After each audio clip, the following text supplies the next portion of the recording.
A researcher opened a chat window, typed one question into Grok, and waited. What came back wasn't a Wikipedia summary. It was a wall of numbers, cross-checked measurements, and a list of contradictions the researcher hadn't asked for but couldn't ignore. Some of those contradictions have simple explanations. Others don't. This is what the AI found, what it means, and where the evidence runs out and speculation begins. It started, as these things often do, with a screenshot. Someone had asked Grok to settle an argument they'd been having for years. Not were the pyramids built by aliens, which is the tired version of this question, but something more specific. Given everything we can actually measure today, does the standard textbook story fully account for what's sitting in the Egyptian desert? It's a fair question to ask an AI, because an AI doesn't get tired, doesn't have a reputation to protect in either direction, and can hold thousands of individual data points, survey measurements, papyri translations, quarry records, acoustic readings, in view at once without losing the thread. What it can't do is manufacture evidence that doesn't exist, and, to its credit, in this exchange, it didn't try to. What follows is a walk through what actually got asked, what actually came back, and just as important, where a plausible mundane explanation exists for something and where it genuinely doesn't yet. Ask most people who built the pyramids and they'll say slaves or aliens or both, depending on which documentary they watched last. Ask an Egyptologist and you'll get a much more specific answer. The Great Pyramid was raised around 2560 BC for the pharaoh Khufu, by a rotating workforce of conscripted and paid Egyptian laborers over roughly 2 decades. That answer isn't a guess. It's built on a mountain of physical evidence, a nearby workers' town with bakeries and breweries, cattle bones showing they were fed well, cemeteries where the dead were buried with the same care as minor officials, and graffiti left by work crews with names like Friends of Khufu, scrawled in places no visitor was ever meant to see. Grok didn't dispute any of that. When asked directly, it laid out the consensus plainly. This was a state project run with extraordinary logistical skill, using ramps, sledges, copper tools, and an enormous, organized labor force. Not slaves in chains, not extraterrestrial engineers, just Bronze Age Egypt operating at the absolute limit of what a Bronze Age civilization should have been capable of. That last part is where things get interesting. Because at the absolute limit of what should have been possible is doing a lot of work in that sentence. And once you start pulling on it, the thread doesn't stop. Here's the first thing that gave the researcher pause. The base of the Great Pyramid covers about 13 acres, roughly 10 football fields laid side by side, and across that entire footprint, the 4 corners are level with each other to within a couple of centimeters. Modern crews with laser levels and GPS still find that a genuinely difficult tolerance to hit on a project that size. The pyramid also faces true north with an error of a small fraction of a degree, achieved without a magnetic compass, using nothing but the slow rotation of stars around the celestial pole. None of this requires lost technology. Egyptologists have reconstructed plausible methods for both feats, water-filled trenches for leveling, and star sighting techniques using simple sighting tools for alignment, and small-scale experiments have replicated results in the right ballpark. But plausible method exists, and we have direct evidence this specific method was used, are 2 different claims, and honest researchers are careful to keep them separate. Grok made the same distinction when pressed. The precision is real and verified by modern surveys. The exact method remains reconstructed, not documented. Then there's the ratio that gets pulled out in almost every version of this discussion. Divide the pyramid's base perimeter by twice its height, and you land startlingly close to pi. It's a genuinely strange coincidence to look at. But it's very likely not a coincidence at all, in the mysterious sense people want it to be. If ancient builders measured long horizontal distances using a rolling drum or wheel of fixed diameter, which is a completely mundane, well-attested surveying technique, a circular constant gets baked into your measurements automatically, with nobody in the room needing to understand what pi conceptually is. It's a beautiful accident of method, not evidence of hidden mathematics. Grok flagged this explicitly as the most likely explanation, while noting that the ancient Egyptians left no surviving text describing pi as an abstract concept, which is why the debate hasn't fully closed. Before getting to the stranger material, it's worth sitting with what's not in dispute at all, because it tends to get skipped in favor of the mysteries. Archaeologists excavated an entire workers' settlement just south of the Giza Plateau, bakeries capable of producing thousands of loaves a day, breweries, fish processing areas, and cattle bones, showing the workforce was eating a diet rich enough in protein that it would have been the envy of most ordinary Egyptians of the era. This wasn't a starvation labor camp. Administrative records recovered nearby show workers organized into gangs with names, crews calling themselves things like Friends of Khufu and Drunkards of Menkaure, competing with each other and leaving graffiti in places, deep inside the structure, that no pharaoh or priest was ever meant to see. The human cost was still real, and Grok didn't gloss over it when asked. Skeletons recovered from the workers' cemetery show spinal compression consistent with carrying enormous loads for years, arthritis that set in decades earlier than it should have, and healed fractures from falling stone.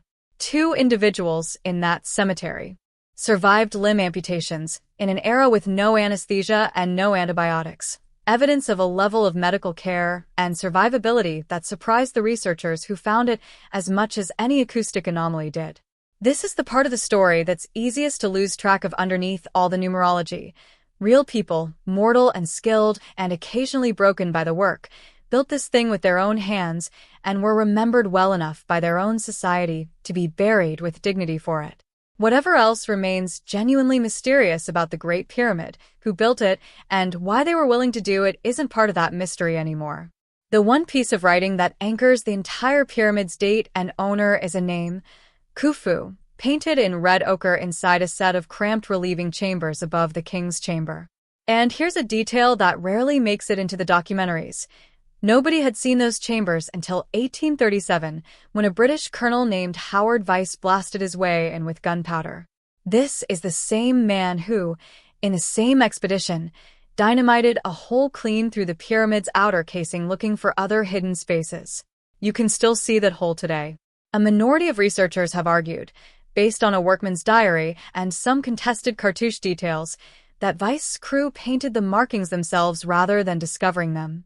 Mainstream Egyptologists reject this, and for good reason. Quarry marks with royal names appear consistently across multiple relieving chambers, in a style and context that's very difficult to fake convincingly with 1830s materials and knowledge and independent archaeological evidence. Administrative papyri discovered decades later at Wadi al-Jarf, written by the very officials who managed stone shipments for Khufu's pyramid, has since corroborated the date and the king's involvement from a completely separate source. Grok's summary of this was blunt. The forgery theory is a real historiographical controversy worth knowing about, but the weight of independent evidence has moved decisively against it. That's a good example of how this exercise is supposed to work. Take the unsettling claims seriously, then actually go check whether newer evidence resolved it. Above the king's chamber sit 5 narrow slabs of granite, stacked like a pressure relief system, cracked in places as if something had strained against them from within. The pyramid has stood through millennia of earthquakes that leveled entire cities, and this stack of granite is generally understood. Again, plausibly rather than definitively, as an engineering solution. It distributes the crushing weight of millions of tons of stone above the chamber outward instead of letting it collapse straight down. It's not decorative. It's not mystical. It's structural genius wearing a spooky costume because we associate silence and inaccessibility with secrecy rather than with load-bearing math. Where things get genuinely stranger, and where the science is real even if the interpretation is contested, is inside the king's chamber itself. Acoustic researchers have measured the room and the granite sarcophagus inside it and found they resonate at specific low frequencies, including some in the infrasound range, below what the human ear consciously registers, but not below what the human body can respond to. Documented effects of infrasound exposure include a sense of unease, pressure in the chest, even irrational fear, entirely independent of anyone knowing the sound is there. That's not speculation. It's been studied in the context of everything from wind turbines to old cathedral organs. Whether the ancient builders intended this effect, tuned for it deliberately, or simply produced it as a side effect of quarrying the hardest, densest stone available for a task that needed maximum durability, is genuinely unresolved. There's no surviving Egyptian text describing sound rituals performed in this chamber. The theory that priests deliberately hummed the sarcophagus into resonance as part of a symbolic rebirth ceremony is an interesting hypothesis some acoustic researchers have proposed, and it remains a hypothesis, not a finding. Grok's answer kept that distinction sharp. The resonance is measurable and repeatable by anyone with the right equipment today. What it was for is inference, not proof. Maybe the strangest thread the AI pulled on wasn't about Giza at all. It's a broader pattern across early monumental architecture. The assumption that ancient techniques should improve steadily over time, the way ours does, doesn't always hold up. At Dashur, one generation before the Great Pyramid, Egyptian builders started a pyramid at a steep, ambitious angle, then had to abruptly change the slope partway up when the structure began cracking under its own weight, leaving the unmistakable kink in its silhouette that's still visible today. It's a scar left by a team reaching for a level of mastery they hadn't fully secured yet, and it sits right next to the pyramid their successors, a single generation later, built almost flawlessly. That's not evidence of a lost supercivilization. It's evidence of something more human and honestly more interesting. Technical knowledge in the ancient world was fragile, closely guarded, transmitted through apprenticeship rather than written manuals, and easy to lose or degrade even from one royal building program to the next. A master builder's death, a change in dynasty, a break in patronage, any of it could interrupt a chain of expertise that took a generation to build. Grok's framing of this was the most measured part of the whole exchange. Skill doesn't have to move in a straight line just because we expect progress to. Sometimes a civilization peaks early on a specific problem and never quite recovers that peak, the same way certain lost techniques in glassmaking, metallurgy, or textile production have puzzled historians in far more recent eras with far better documentation. It would be easy to walk away from a conversation like this and conclude the pyramids are unexplainable, that official history is hiding something, that a forged inscription and a resonant chamber and a suspiciously good ratio all add up to secret knowledge nobody wants to admit exists. That's the version of the story that gets the most views. It's also not what the evidence actually supports when you follow it all the way through instead of stopping at the eerie part. What the evidence supports is something almost more impressive.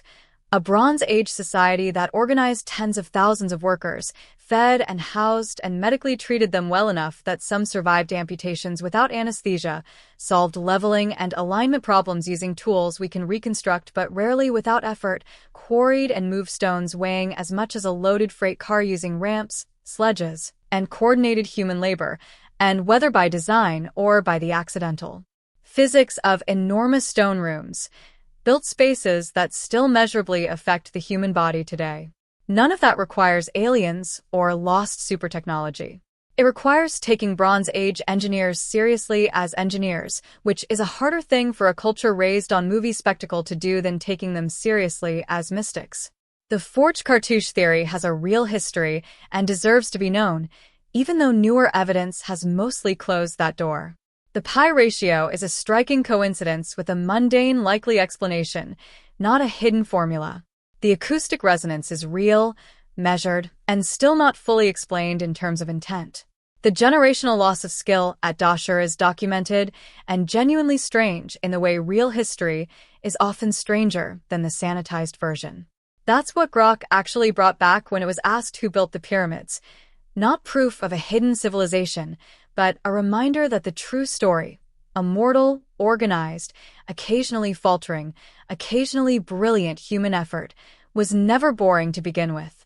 We just keep looking past it for something more dramatic, when the most dramatic part was always that people did this with their hands, their voices, and their stars, and it's still standing.